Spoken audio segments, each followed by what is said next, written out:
Hi, everybody. It's Bean, and welcome to an all new Great Moments in Weed History. In this episode, which I'm calling What Your Doctor Doesn't Know or Won't Tell You About Medical Cannabis, we're going to talk with a very cool doctor who has been studying the therapeutic effects of cannabis for more than 50 years. That's right, half a century. Dr. Jeffrey Hergenrather, my esteemed guest this weed, is a tireless advocate for safe access to our favorite life-saving plant, including as a founding member and one-time president of the Society of Cannabis Clinicians, the oldest organization of physicians specializing in the use of cannabis as medicine. As you're about to hear, even way back as a medical student in the early 1970s, the good doctor recognized that cannabis has tremendous utility in alleviating suffering and promoting good health. This, despite a coordinated and ongoing to this day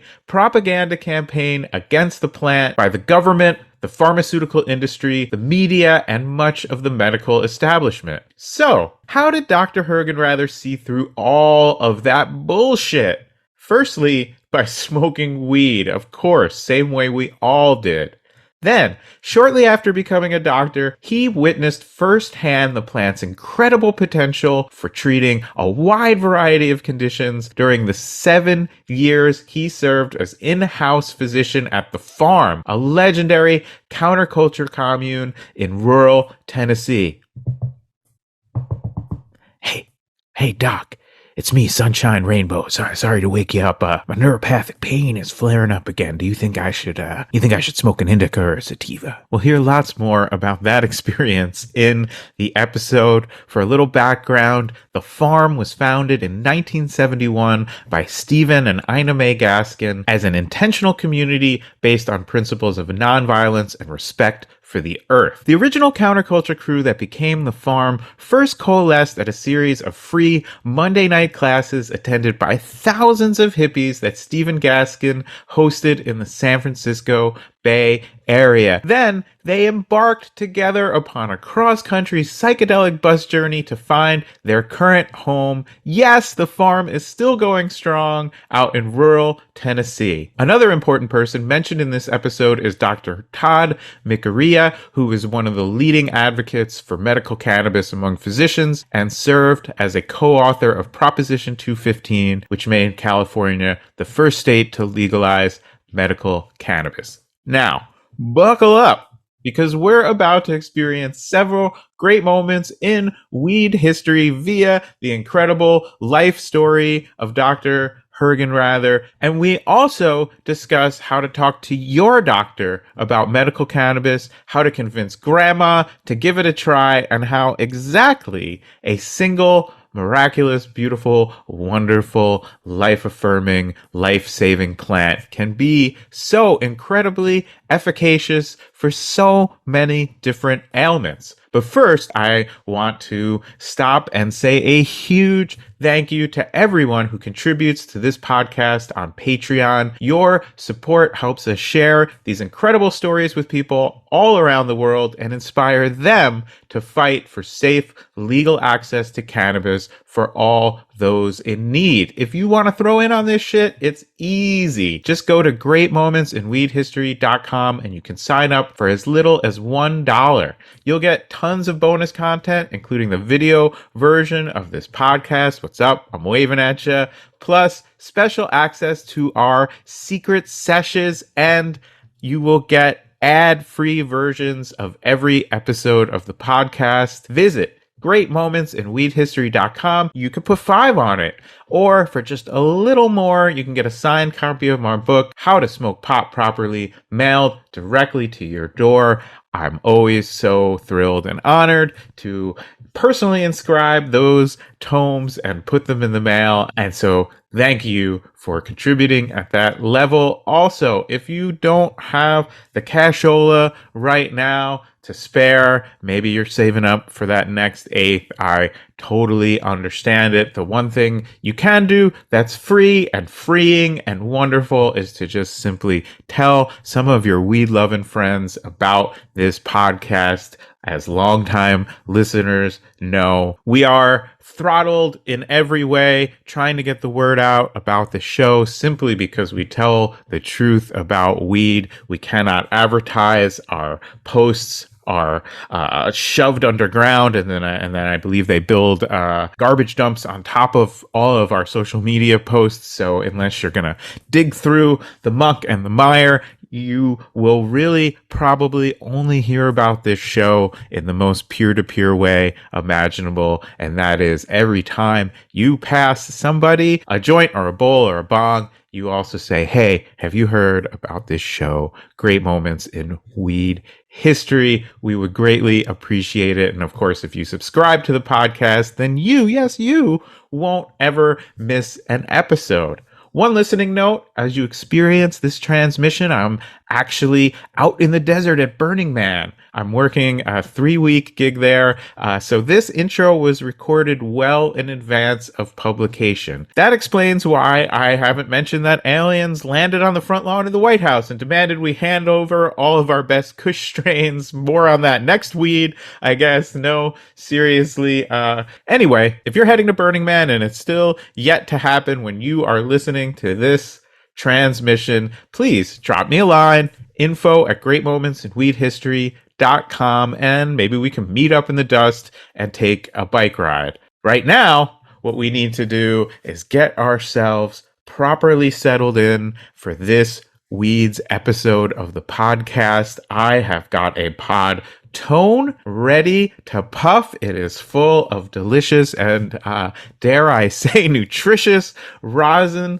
But what, and this is more than a rhetorical question, if you, yes, you are not similarly appropriately lit up to delve into this fascinating discussion, don't freak out. Let your freak flag fly, but don't freak out, because there is a safe and efficacious remedy for that situation as well. You simply need to hit pause, and then you can use that time at your leisure to roll yourself a joint, to split a blunt, to pack a bong, to puff a pod tone, or to eat the exact amount of edibles you need to get where you want to be, and not one edible more, because when you are properly lit and you hit unpause, my promise to you, as always, is that once you are ready, we'll all be ready for another great moment in weed history.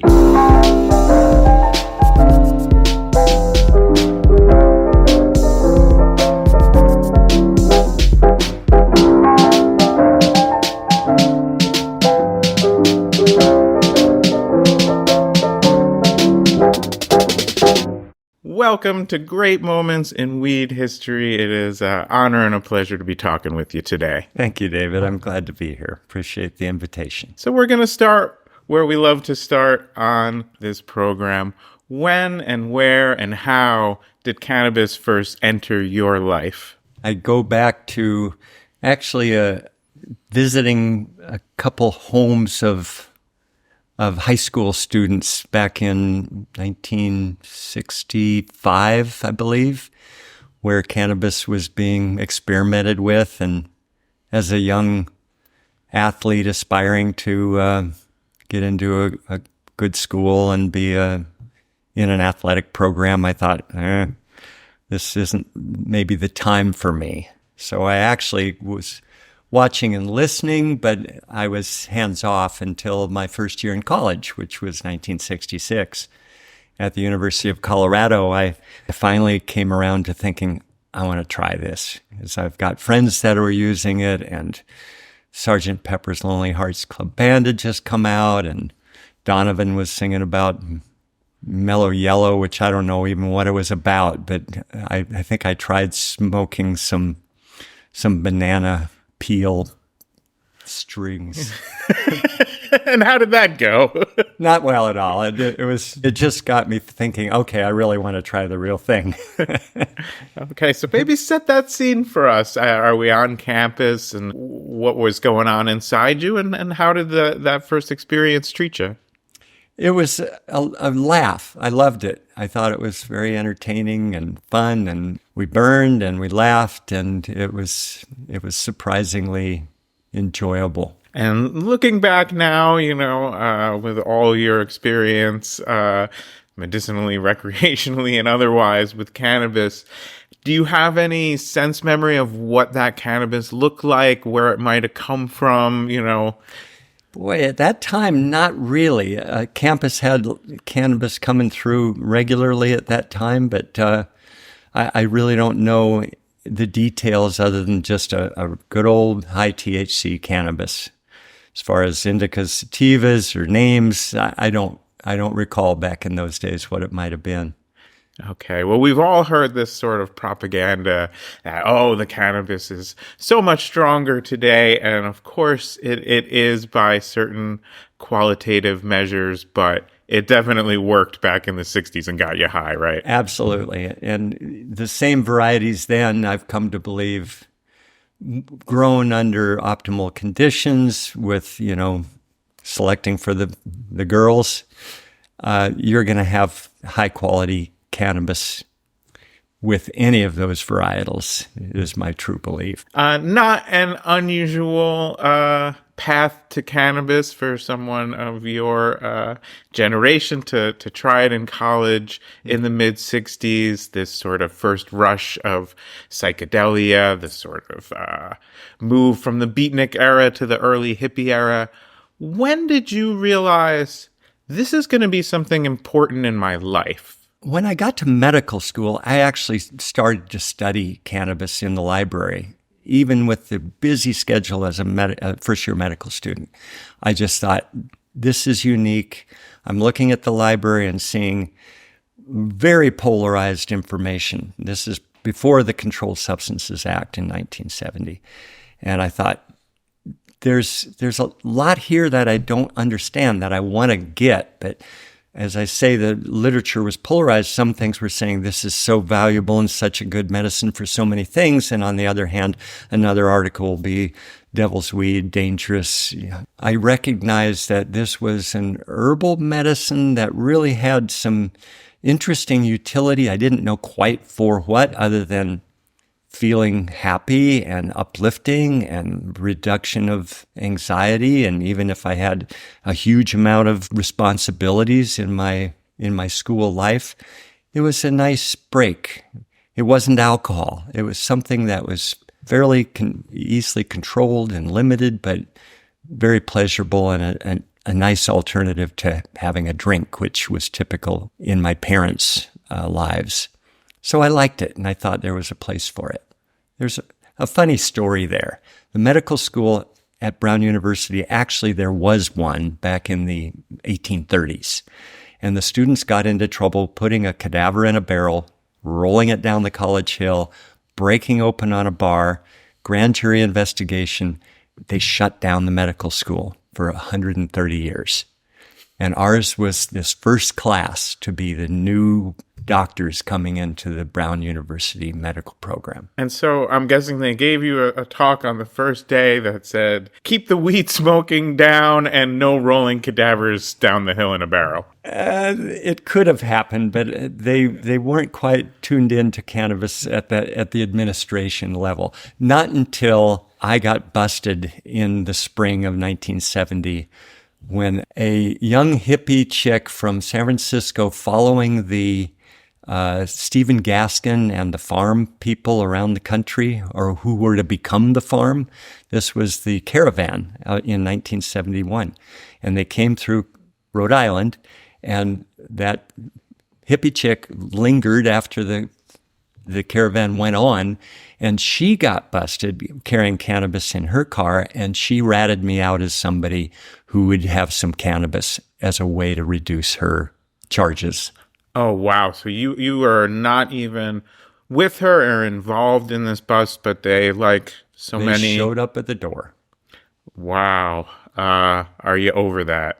Yeah, I'm pretty much over it. Although it lingered in the documentation to where even 10 years ago, coming back through Canada from Europe, I got to the Calgary airport and they picked me clean. They went through all of my luggage, basically took the liner out of my suitcase looking for any form of cannabis. And they said that it had been triggered because of that bust in Rhode Island in 1971. Sitting across the table from you, you seem like a dangerous character, and I don't blame. No, of course, this is, cannabis in essence is such a victimless crime that the only way to prosecute this war against it is to turn people against each other. It's something we see in all kinds of authoritarian regimes, and there is an authoritarian nature to this war on cannabis, and I'm certainly not forgiving this person for what they did, but everyone is both a victim and victimizer in these kinds of scenarios. Take me to that bust. You open the door and there's the cops. What happened? Drove home from school and with my wife Star. We've been together for 52 years. There was this whole full raid on my cabin in the woods. And they were tearing the place apart, literally, just looking for anything. And they did find some bags of weed that I had purchased from these other medical students. The medical students in my class set up a service for Brown students where they would list products available and use the university's computer system and mailing system to mail out what's available from their dormitories. And so there was this revelation to the university that this was going on, and they were pissed.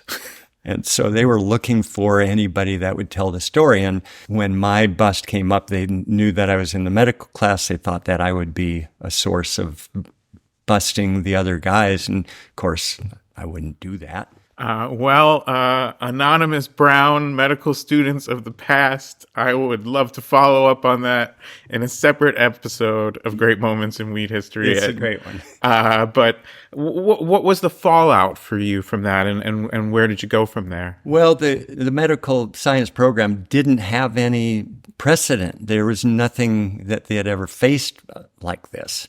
So there wasn't much fallout. They just said, don't get in trouble again. So I happen to know, this didn't completely sour your view of the Gaskins and their traveling carnival of humanity. Tell me maybe a little bit about the Gaskins and how you reconnected with them and where that story intersects again.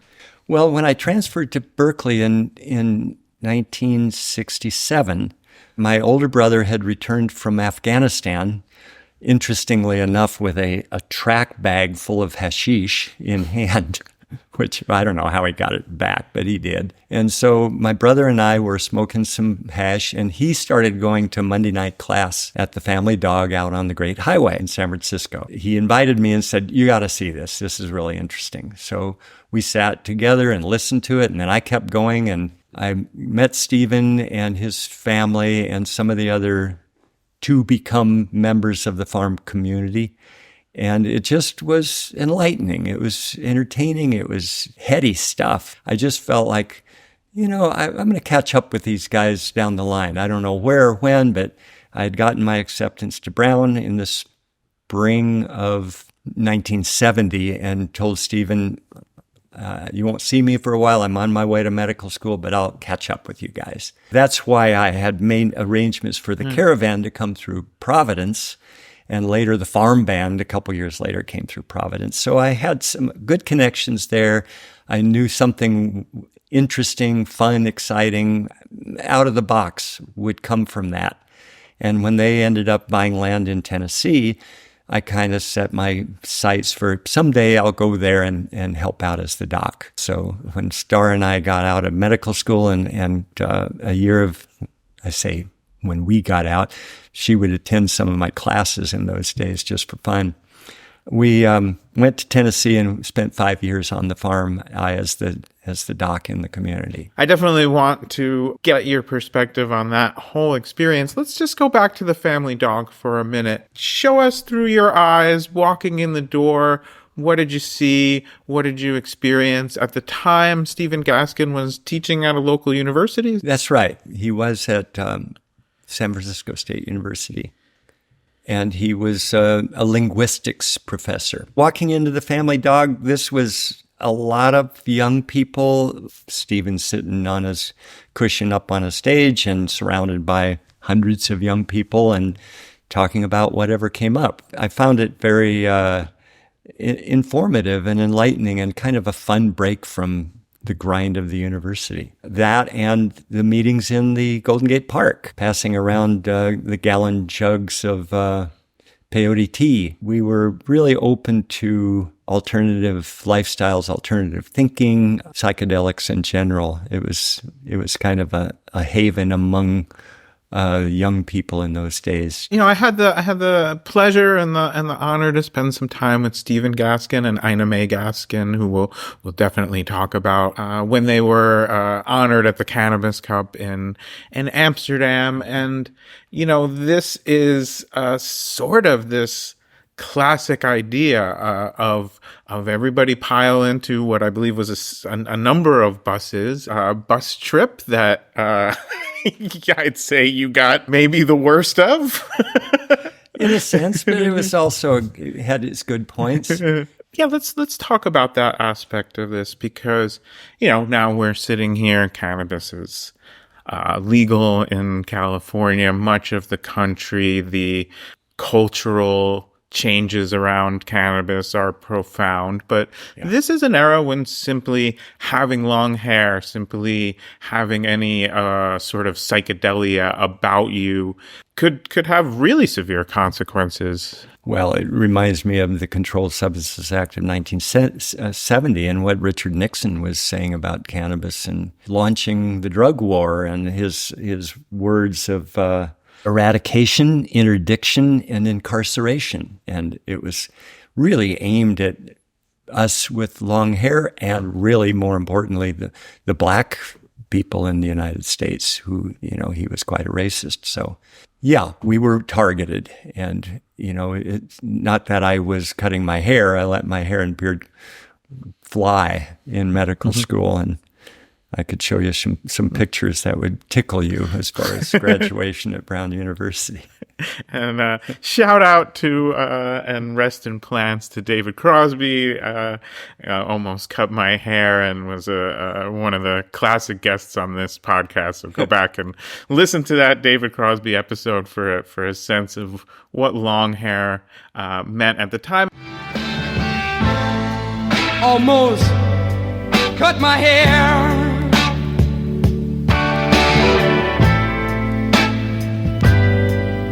Happened just the other day. It's getting kind of long. I could have said it wasn't my way, but I didn't, and I wonder why. I feel like letting my freak flag fly. Yes, I feel like I owe it to someone.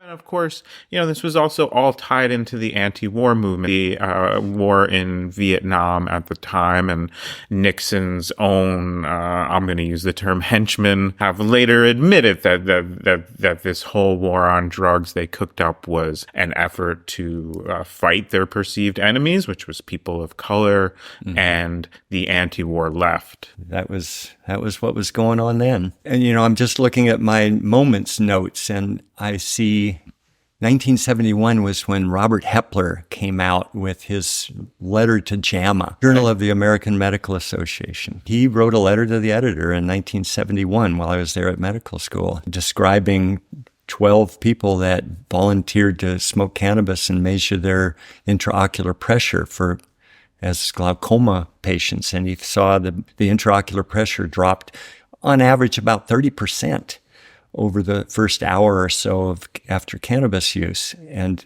that was a big deal. That's a big drop in intraocular pressure. And something quantifiable. And so it would be hard for this whole system that is set up, in essence, to deny these medicinal benefits, or at least was functioning that way, to push back against that versus, say, a patient account. And this research ultimately led, you can listen to the episode of our podcast about Robert Randall, the first medical cannabis patient recognized by the U.S. federal government, actually supplied with cannabis by the federal government. And this is also, I believe, the year that Dr. Lester Grinspoon's book, Marijuana Reconsidered, was published. So as cannabis is becoming more ubiquitous in American society, we're seeing the beginning of this counter narrative to the war on drugs about these medicinal benefits. And where were you in all of this? Were you seeing this as going to be part of your practice, or more caught up in the cultural parts of it? You know, I did see it as part of my practice early on, while still in medical school. 1973 was some of the early tidbits of Jack Hare's The Emperor Wears No Clothes, eventually published in 1985, and then subsequent printings. But he told stories about the history of the cannabis movement dating back to the Stamp Act in 1937 and things that had happened along the way. And it was impressive to me how dirty politics were in trying to proscribe cannabis as a useful herb and medicine. And so I was interested in it. I was kind of devoted to it, but I had to get on through medical school, get my residency. I went back years later and asked my dean, what about teaching cannabis science in medical school? He says, it's not going to happen. And I was kind of in disbelief, because it's just logical that you would teach about cannabis and cannabinoids and the endocannabinoid system and so forth. The dean said, every minute of a medical student's life is determined before they come to medical school. The drug companies vie for minutes, hours to teach about their drugs, so that if these young docs are going to go out into medical practice, they know what the drugs are, their mechanism of action, the names of them, and so they can turn around and prescribe with comfort and just become... almost like a vending machine in a way. That's about what I'm after. Yeah. We were just a cog in the wheel of the pharmaceutical industry, prescribing drugs that we are trained to prescribe. And as far as getting into healthcare and the best practices for longevity and health, it really wasn't about that. I mean, we had a few days of teaching about nutrition, but it was superficial and didn't really get into much. And then you landed at possibly the perfect place to have very willing test subjects at your disposal. This is, of course, the farm in Tennessee, kind of in some ways the iconic American hippie commune, and one that is still many, many decades active and thriving and multi-generational.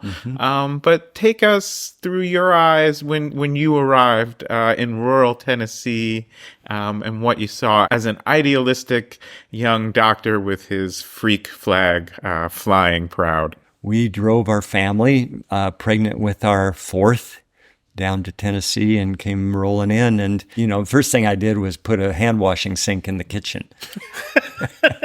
and about how many people are living on this land at the time? Oh, my goodness. We arrived in the winter of 77 with 650 people on the farm.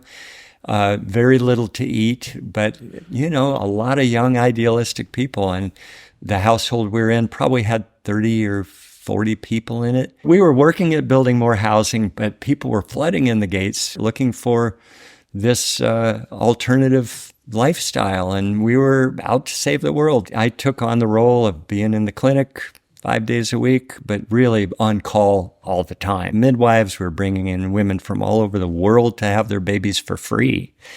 And they just had to stay for several weeks before their due date, and then the midwives would deliver them, and I was their backup. And now, as I understand it, this focus on midwifery was one of necessity, that setting off from San Francisco with a bus full of idealistic stoned young people, maybe not the birth control availability that we have today. There were many pregnant people by the time they arrived. And I think what's important that you mentioned to highlight is this was a service not only being provided to the sort of hippie community of the commune, the farm, as it's called, but extended out to what was, in essence, a poor rural community in Tennessee. And of course, people came from further. And at the center of all that was Ina May Gaskin. Describe how you met her and how you came to be a part of this really seminal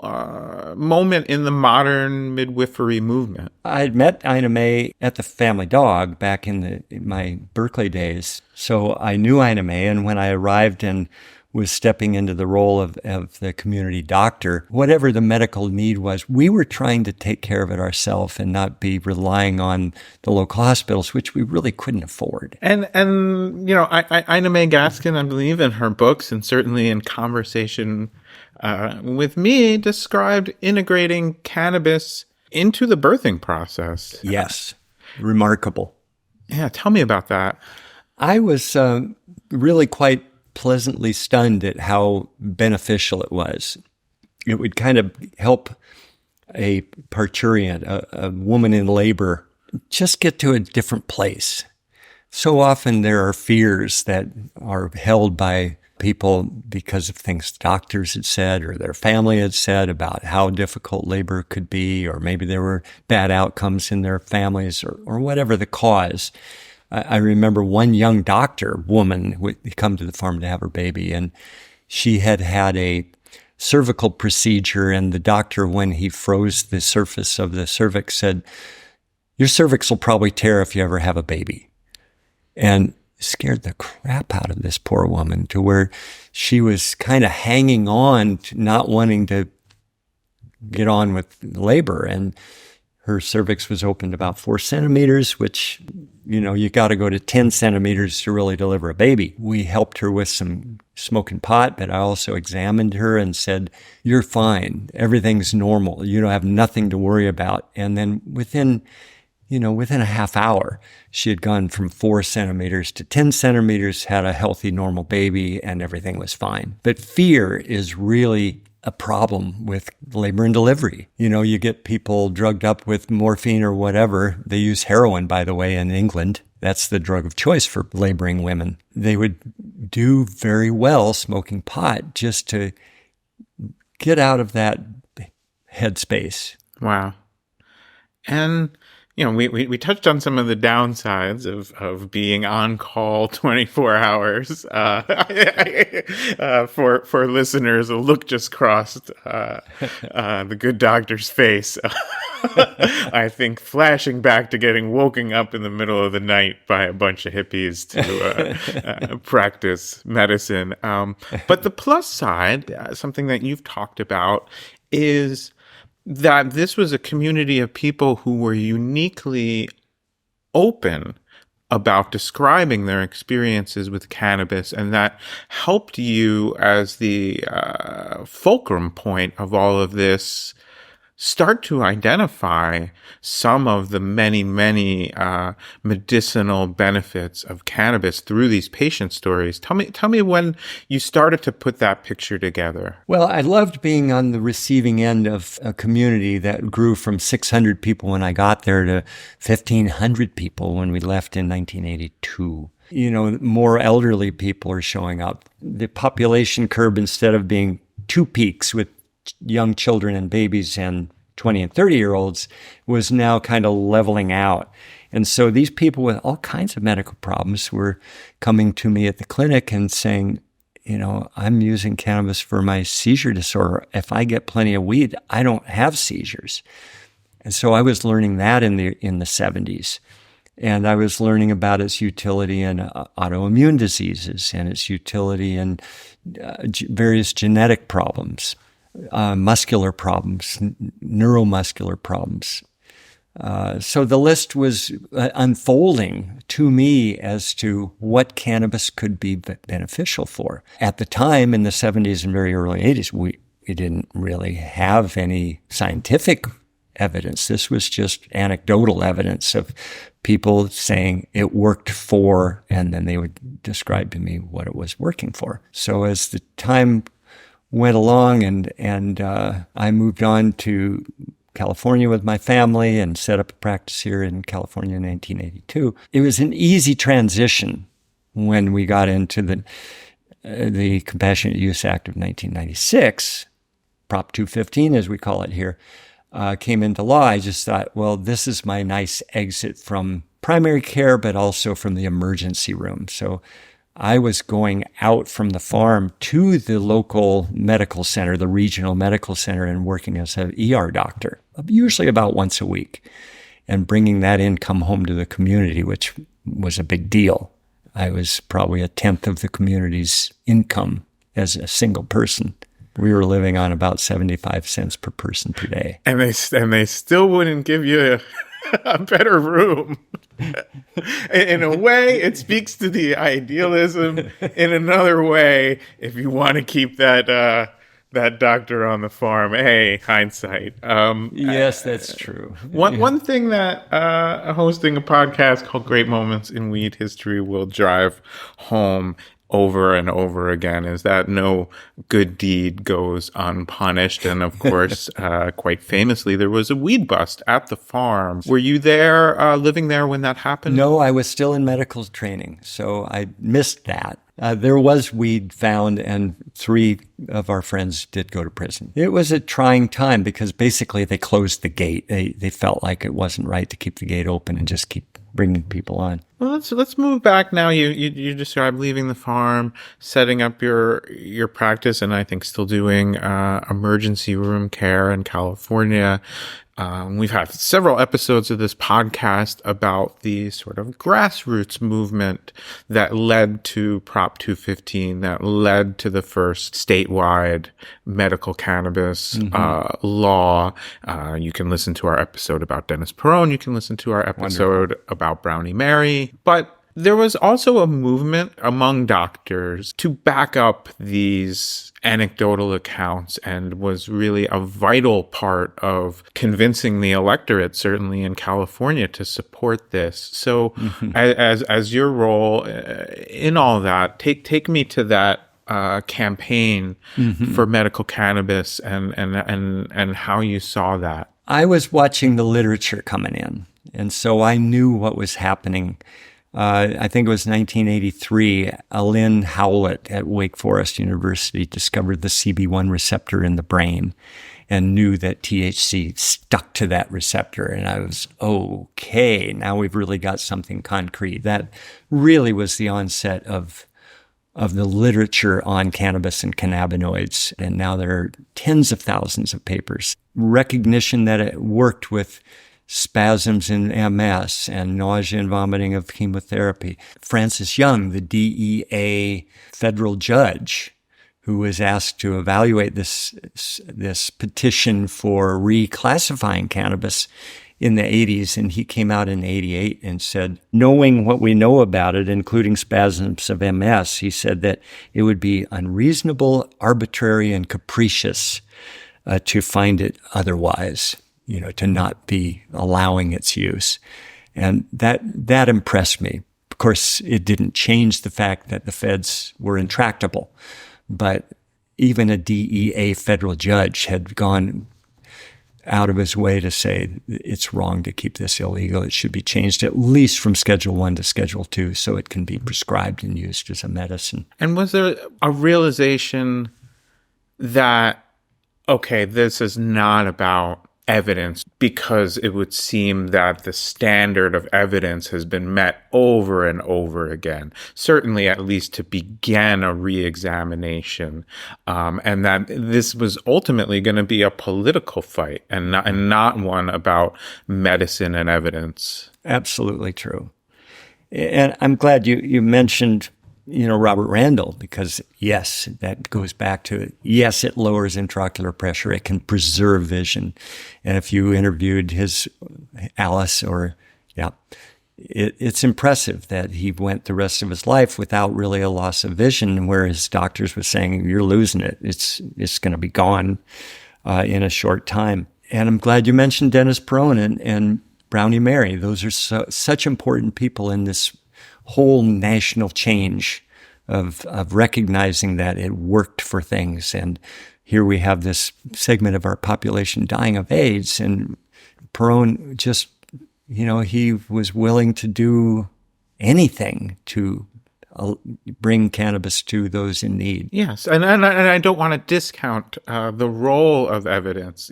Without that evidence, without that research, without doctors like yourself and many others making that case, this would have gone nowhere. But it also took Dennis Perone getting shot by the police and going to prison and defying the law and openly distributing cannabis. It took self-described little old lady like Brownie Mary being arrested and telling the feds to go fuck themselves in Macy's window.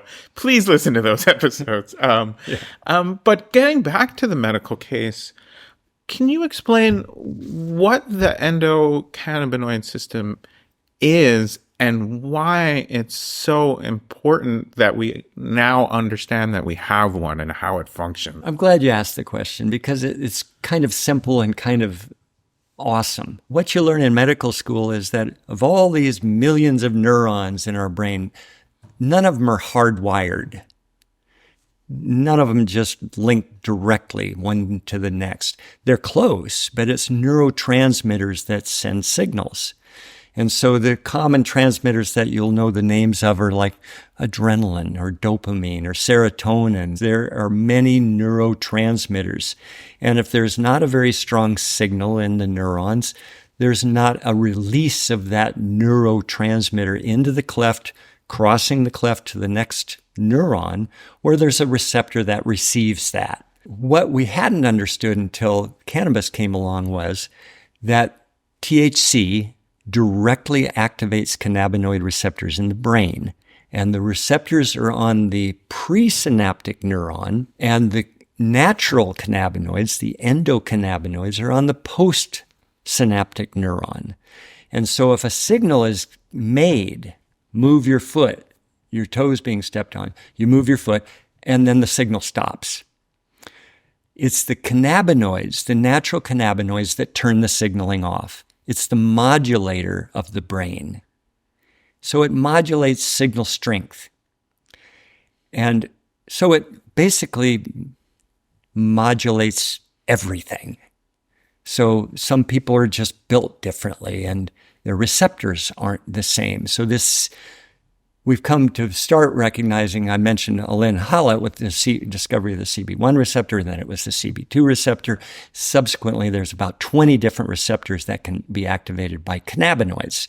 These natural cannabinoids are in our body. They're made on demand to let the neurons know, got the signal, thank you, or I haven't made an adjustment. I need to keep changing what I'm doing in order to maintain our well-being. And that's led us to understand that many of the diseases we didn't even understand what was going on are probably because of differences in the receptors themselves, these CB1 receptors, for example.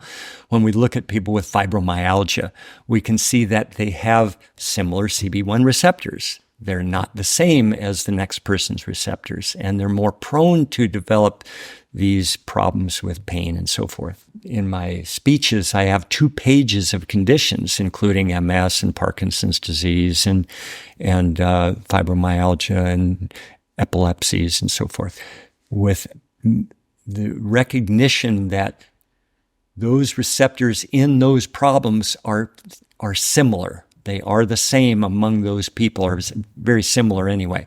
So these receptors don't work the same for everybody. And so this is leading us to understand that differences in the receptor makes a difference in our being prone to develop a certain medical kind of problem. I've heard this likened to sort of almost the CPU, or central processing unit of the human body, that this is an underlying system that supports systems like the respiratory system and the circulatory system. And so would that in essence explain how one plant, one set of chemical compounds can be effective in treating what would seem at the surface like very, very different conditions: chronic pain, seizure disorder, nausea, irritable bowel syndrome, or, inflammatory bowel disease, many things, is because of these cannabinoid receptors modulating either well or not so well in the body. THC activates those CB receptors directly. It mimics the role of the natural cannabinoids. CBD and the other minor cannabinoids, an indirect role. It's not directly doing it. It may affect the way that we metabolize our natural cannabinoids, thereby upregulating the natural cannabinoid effect, but it doesn't activate the receptor. THC is kind of the magical one in being able to do that directly. And so, in essence, instructing people to be physicians without the deep study or even the acknowledgement in some cases of this system is in essence like saying, well, you're a trained mechanic, just don't look under the hood. It's so true. It's unethical that medical schools are graduating medical graduates without an understanding of the endocannabinoid system and cannabis's role in that. It really is unethical.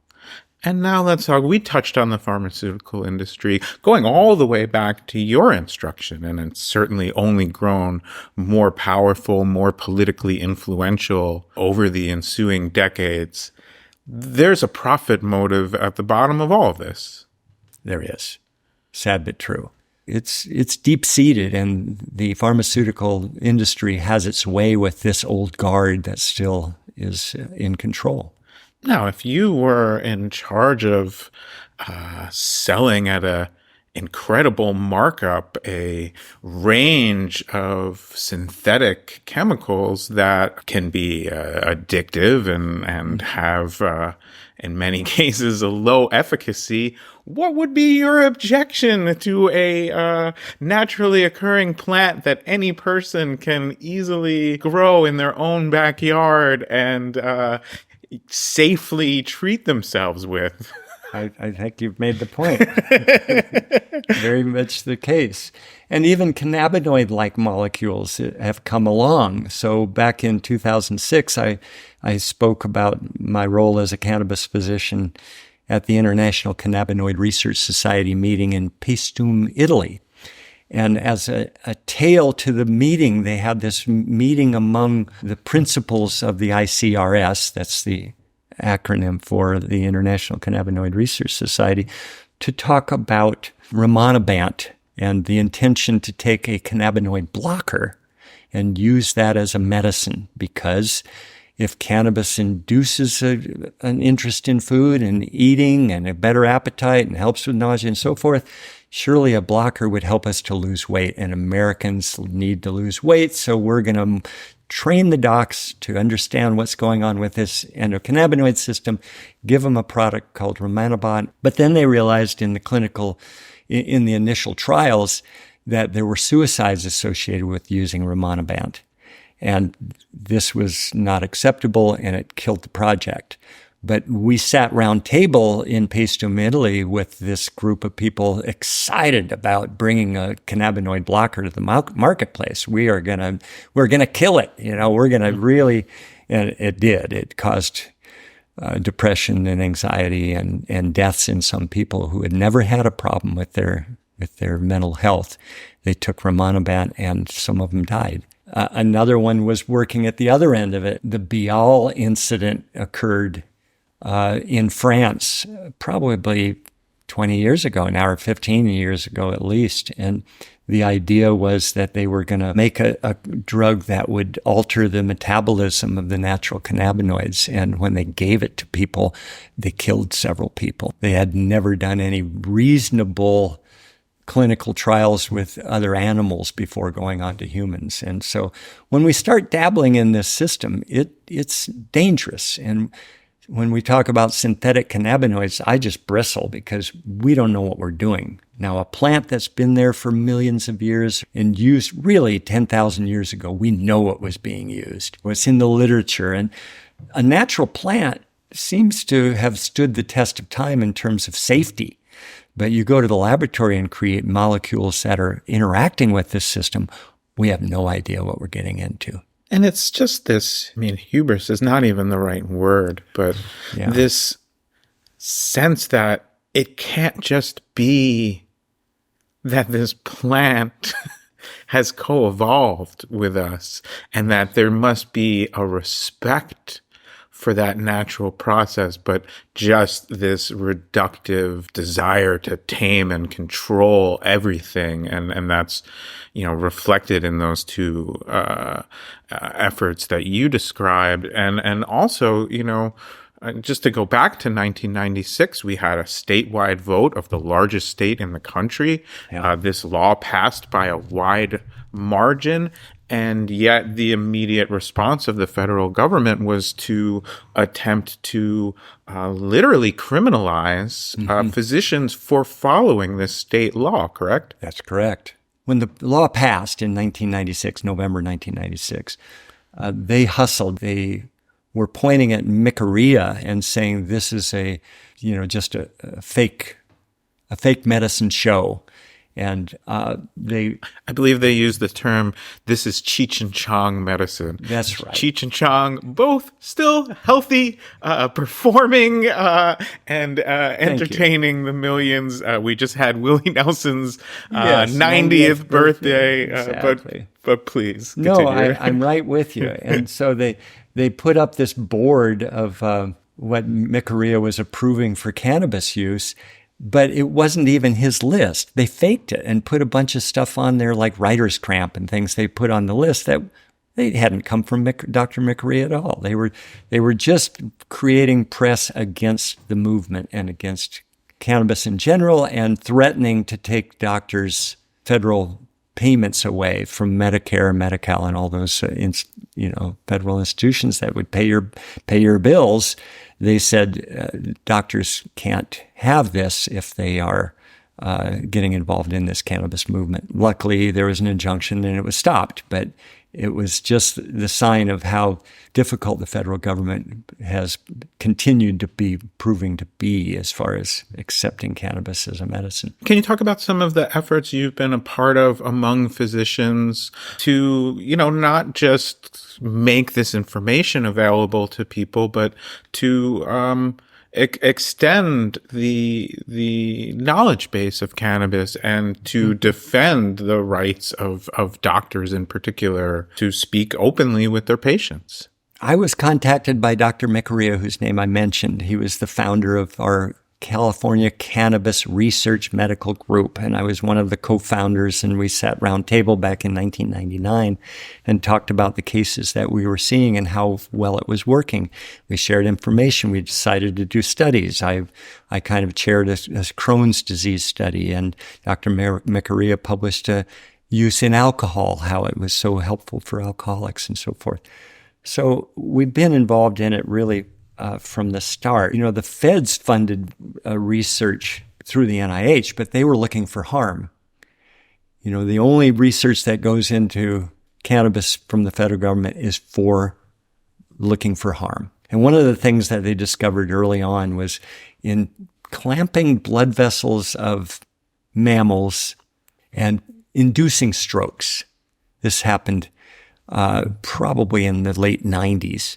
And so if you clamp the artery and induce a stroke, you know that in 10 minutes you're going to have a stroke that big. And so if you give cannabinoids in advance of that anoxic episode to the animal. They found that it preserved the brain, and either they had no stroke volume or much less stroke volume. So they labeled it, cannabis and cannabinoids, as neuroprotectants. And they asked the Department of Health and Human Services to be the patent holder. So in 1999, they applied. In 2003, they got the patent, and they hold the patent still for cannabinoids as neuroprotectants. So you can't infringe on the patent rights of the federal government. The same federal government, just let me fact check this for a second, that continues to list cannabis as a Schedule I drug, which would, by definition, according to them, mean a drug with a high potential for abuse, bullshit, and no known medical use, bullshit. Exactly bullshit. So I was early involved in MCREA and sharing information, and we got into vaporizing quite early on. I remember the big flask on the tabletop that MCREA brought to share among the docs, and the sidearm with a tube on it, and the bowl at the top of the huge Erlenmeyer type flask, and firing up well, not firing it, actually using a heat gun to heat the cannabis well enough to blow cannabis vapor out the sidearm. So we were proponents of vaporizing early on. I don't think we remained in the camp of vape pens as much as vaporizing whole plant. We encourage people to vaporize if it works for them. And honestly, back in 2006, my mentor in cannabinoid pulmonary harm was Donald Tashkin, a UCLA professor emeritus in pulmonary medicine, and one of his students, Hashibi, and he published a report in 2006 to say that even heavy pot smokers are not at risk of developing cancer of the lung or the airways, larynx, pharynx, esophagus, trachea, or lungs. They don't do that, even heavy pot smoking, which is, you wouldn't think that. If you look at tobacco, with the big difference being nicotine and whatever else might form when you burn tobacco, but cannabis doesn't do that. And in fact, it doesn't go on to alter pulmonary function studies in any significant way. So it can irritate the lung and airways for heavy pot smokers, and you have mucus production. But as far as actually seriously harming the lungs, it doesn't do that. So this was really great news to me along the way to see this study come out. And if you looked at the data closely, you could also see this was 1,000 controls and 1,000 pot smokers down in the LA basin. And they realized that the pot smokers actually had some protection from developing cancer of the lungs. So that was kind of an unexpected finding of the study. There are just so many uses of cannabis.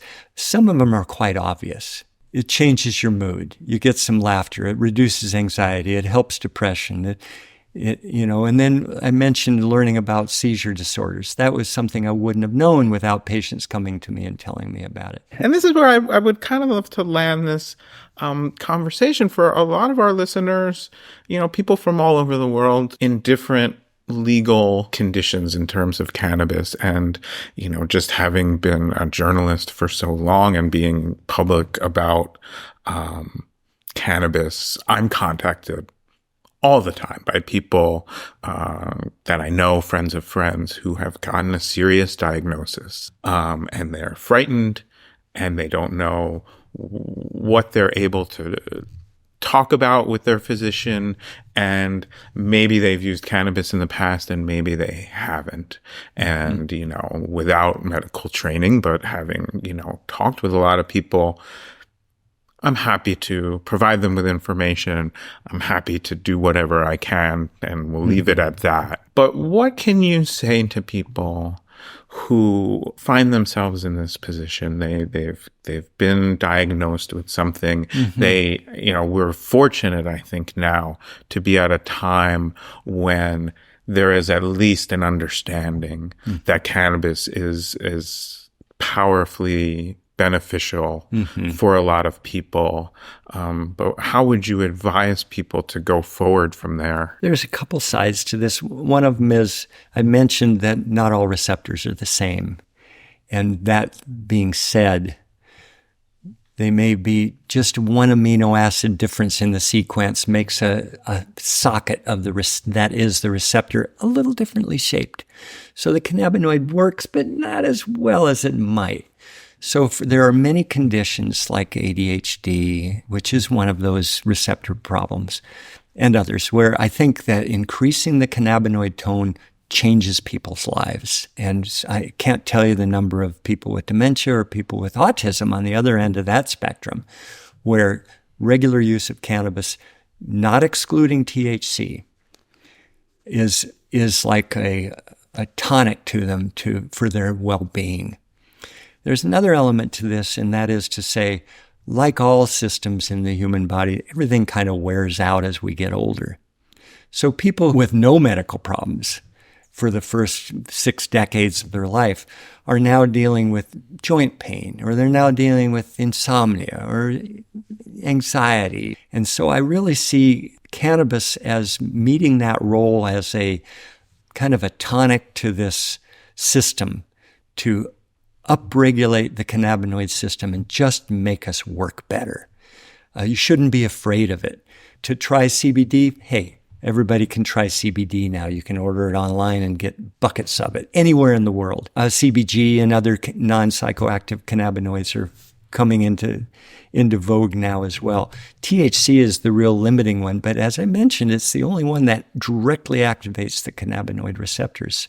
So you need a little THC to get it to work. If you're isolating CBD, it can do things. It has some activity, but if you really want to do something for many conditions, you've got to get a better ratio of CBD to THC. And isolates, I just don't even like to deal with isolates where you're taking the weed and separating out individual molecules. I think we've come to understand long ago that the whole plant works better than individual molecules. There are downsides to THC. We understand that, both in terms of the psychoactivity and interfering with memory and mentation and so forth.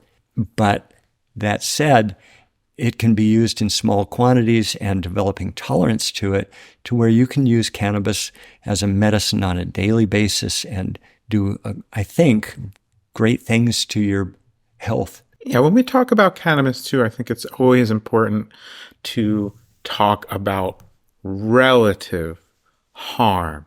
And so, if you've grown up with this level of propaganda, if you have natural fears about this medicine, that's very understandable. But if you look at it in a rational, clear-eyed way and say, yes, there may be harms associated with cannabis and with THC, but when we talk about them relative to other treatments or relative to not trying cannabis, I would describe those harms as pretty small. Yes, I completely agree with you. And I always say, from my perspective, a point I like to just always make in these discussions of medical cannabis is, if you're listening to this podcast and you're however deep into it, I suspect that you came in somewhat knowledgeable about the medicinal uses of this plant and hopefully have gained a lot more knowledge and perspective. You, in essence, are going to be the person that somebody is going to come to with this question, because you are going to be the person that they simultaneously trust on a human level and that they know has some experience with this plant. And what I believe you need to do is educate yourself sufficiently so that you can present the case for cannabis in a factual, rational, scientific way, but also be a supportive, safe space for somebody to talk this out and to get past their fears. And the one thing you don't want to do is be too afraid to have this conversation with a friend or with a loved one because you're worried about the stigma, and you don't want to look back later in your life and say, gosh, I knew that this plant could be helpful to grandma or Aunt Gladys or even in a pediatric case. Yes. It doesn't mean you're going to make that decision for somebody, but if you don't step up, and I'm going to say, and I'm not going to ask you to endorse this, that may include going outside the law. Mm-hmm. And every intellectual discussion of this subject is important, but sometimes just showing up for somebody with a bud and saying, listen, I know this was grown well, smell this, look at this, don't be afraid, and I'll be right there. Mm-hmm. You could play a big role. Yeah. I don't want to go without saying, be wary of the media. The media is not really friendly in general in issues about cannabis. As I've mentioned, the research on cannabis is generally funded in the United States through NIDA, National Institute on Drug Abuse, and unless you're showing harm, you're not really getting the contract to do your study. So there are a lot of things said in abstracts from papers, research papers, that might suggest harm. And when you really read the details of the paper, you can kind of tease out that, no, there's no evidence of harm. They're just being cautious. That's all right to be cautious. But if they've said in the abstract that there could be harm, the media is going to pick up on that and act like it's harmful.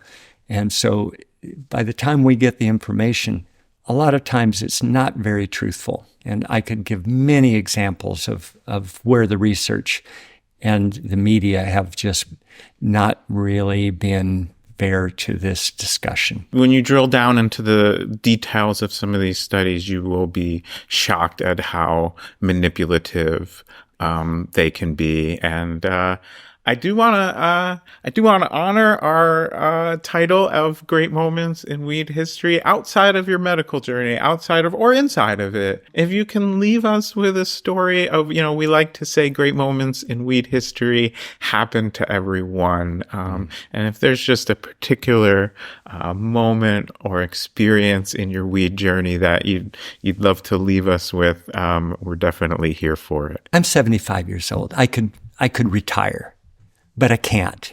And the reason is that there aren't doctors filling my shoes. There are a few out there coming along, but most doctors are kind of afraid of getting involved in this. There's too much negative press. You have to be an independent. There's no home for cannabis physicians outside of, a few rare clinics where it may be acceptable. But the big hospital corporations, the big clinical scenes, the Kaisers and Sutters and so forth of the world, they're not allowing their doctors to go into this. And so, especially with the autistic ones, I'm finding I can't say no. I can't retire. When I hear people just, a lot of people will come to me, I hear you might be able to tell me about using CBD for autism. And I say, well, it's not just about the CBD, it's about cannabis and it's about the cannabinoids. And if they beg me to start with high CBD, I'll start with high CBD, but I'm going to say, okay, but in a couple of weeks we should talk again because you're probably going to need some THC in this to really get it to work. And when I find that people are coming back to me after using a little cannabis and more than CBD, and they're saying, we were sitting at the table and our son got up and took our dirty dishes to the sink and washed them. He'd never done this all of his life. He apologized for his bad behavior and his self-injurious behavior and for shoving and hitting and stuff that he had never done before in his life. Cannabis changes people, and it is so heartwarming to see these people whose lives have just been, well, it's not fair to them to say devastated because they look on the best side of having an autistic kid or a nonverbal child or a kid with serious medical problems from autism, which is really an epidemic in the world. And to see these kids settle down and come into a much happier place in their lives is really so heartwarming that I'm not going to stop treating patients as long as I live, I'm sure. Well, we thank you for that work and for all of your work. And if the endeavor of medicine is to alleviate human suffering and to engender health, I can't think of a more profound way to do that in the times that we live in than to promote this shouldn't be an alternative, but should be really a first line treatment for so many things. Cannabis, if you want to take a journey with a family with an autistic child that had tremendous benefits from cannabis, you can listen to our episode with author Marie Lee writing and speaking about her son. It's called Cannabis Saved My Child's Life, her words. But Dr. Hergenrather, thank you so much for speaking with us all today, for all the work that you've done and for everything you've contributed to our cannabis movement. And thanks for sharing a great moment in weed history with me. Thank you, David. I really appreciate it.